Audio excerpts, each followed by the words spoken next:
This video is brought to you by my new album entitled Dougal's Treats. It's full of hummable melodies, bluesy riffs and the occasional bit of virtuoso flashy stuff as well. If you enjoy bluesy rock guitar with memorable tunes and solos that wail like a banshee, then check out the links in the description. The premium version includes all of the tabs for each tune, videos and jam tracks as well. Thanks for listening, now on with the show.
Hello chaps, welcome once again to John Robson Guitar Tuition.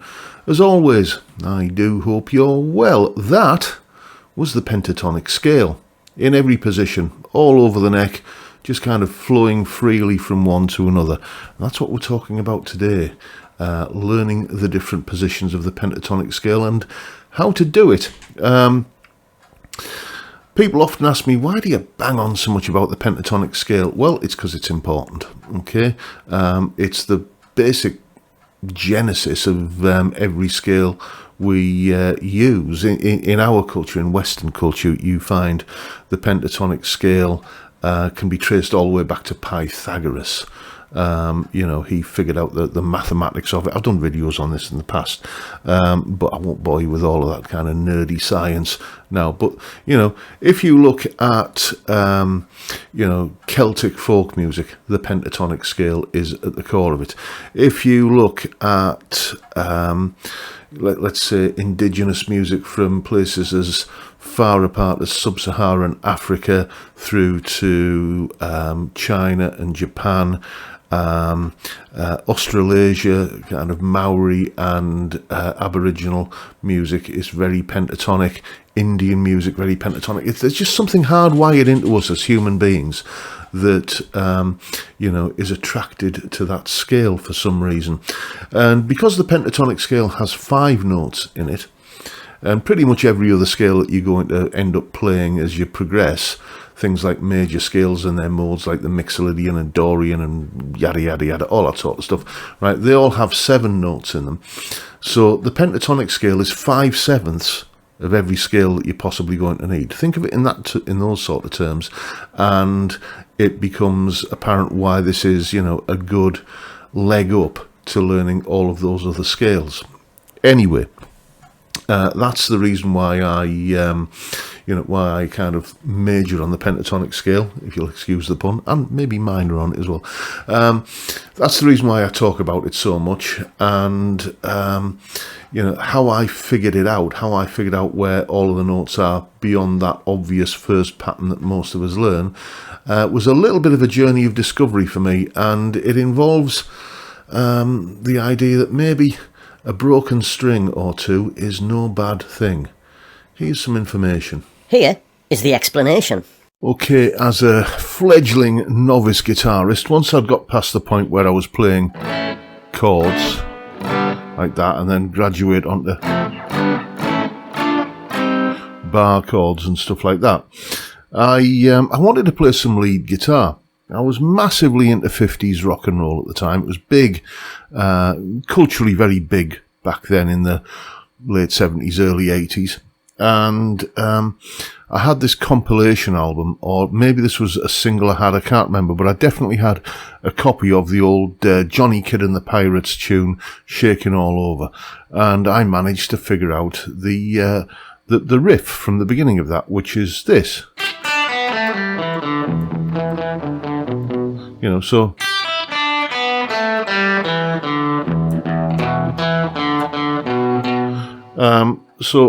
given that we've got that note there, and I know that's going to be repeated there because they're both E strings, I discovered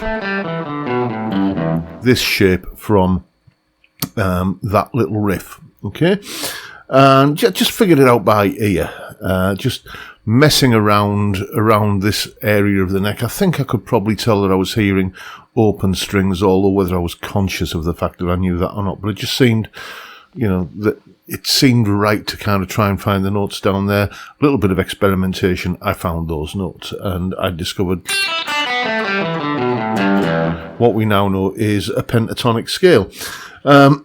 Then the part of the world that I come from, my hometown, is a place called Middlesbrough, and there's not many rock stars come out of Middlesbrough. Chris Rea springs to mind, but another chap is the mighty Paul Rodgers, and so of course, you know, being a kind of good local boy, I managed to figure out one of Paul Rodgers' riffs, or a riff from the band he was in, which went like this. And again, it's part of that little kind of magic set of notes that I thought of as the E minor lead guitar notes. That's what I think I called them at the time.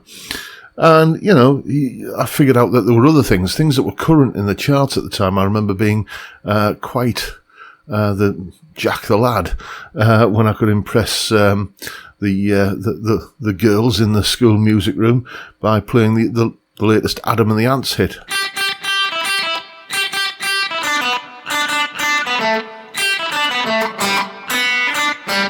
Like that, what's that, Goody Two Shoes or something like that. Point is that there were loads of things I could play in that little box of notes. Until the awful guitar that I was playing on at the time, it was a Woolworths Top 20, a guitar that I often describe as a collection of sharp edges held together with a guitar-shaped lump of plywood.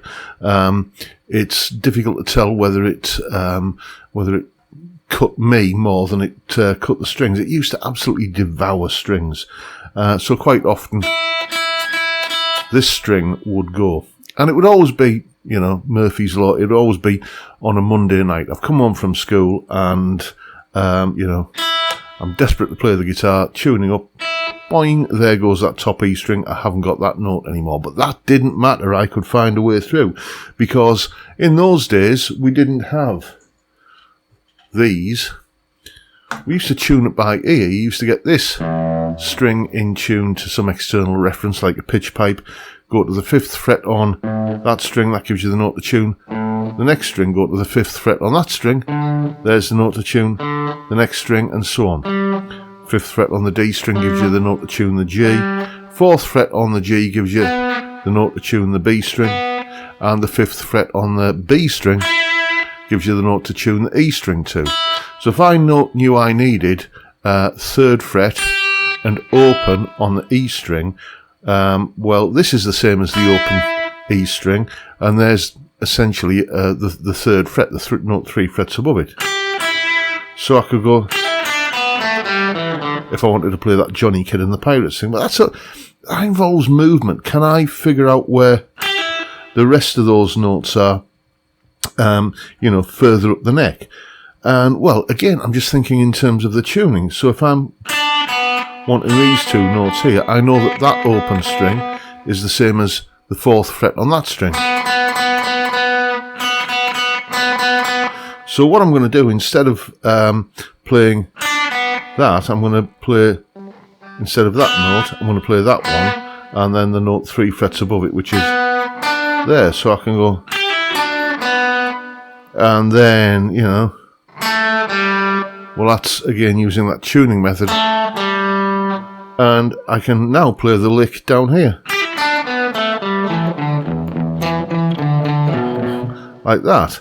And then, you know, it would not be at all unusual before, you know, snap the E string on a Monday evening.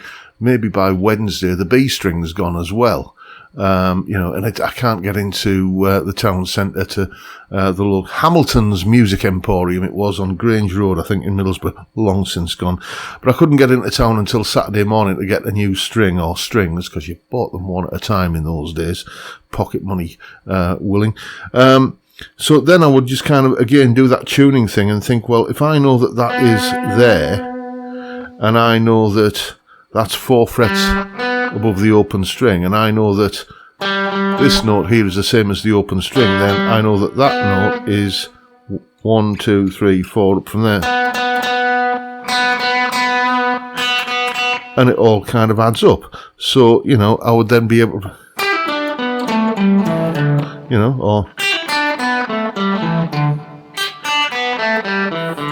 like that. And I started seeing where these notes repeated themselves along the entire length of the neck. And what I was doing was essentially teaching myself the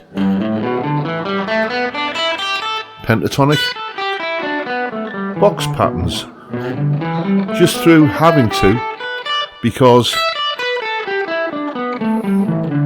I was missing some strings. And then once those missing strings were restored and they were back on, I would think, well, yeah, but I've got now, I can play the same thing in many different places. Here's a little exercise you can try for yourself. Good bit of ear training, this. Always comes in handy. Within the notes of that pentatonic box there, you will find the melody of Auld Lang Syne.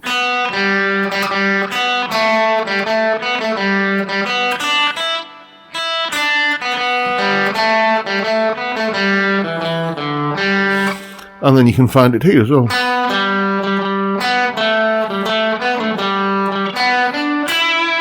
And here.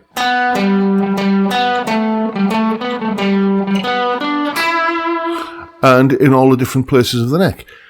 Boy, is that going to supercharge your fretboard knowledge, just finding where all of those repeats are.